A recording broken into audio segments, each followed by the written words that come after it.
Ola, o 25 de xullo haberá unha homenaxe en Cabral, cuna de grandes gaiteiros, a Benigno Méndez. Benigno foi un dos primeiros gaiteiros de verdade que eu pude coñecer de neno cando no colexio Martín Codax dámanos clases.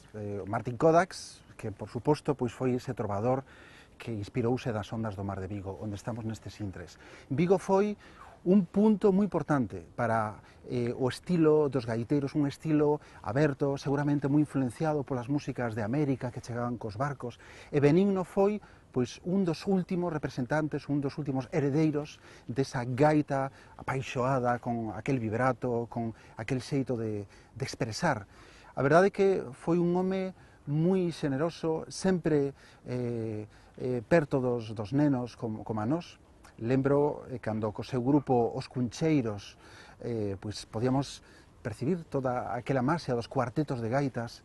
Eran gaiteiros diferentes, gaiteiros de Vigo, e Cabral moi probablemente foi o punto neurálxico de moitas cousas. Benigno nesta data será o 100 aniversario do seu nacemento e moitos dos seus alumnos, admiradores, xentes da gaita estarán este vindeiro 25 de xullo facéndolle unha homenaxe en Cabral. Espero que non falte desa cita e eu non poderei estar en persoa, pero sí en alma. Vai por Benigno Méndez.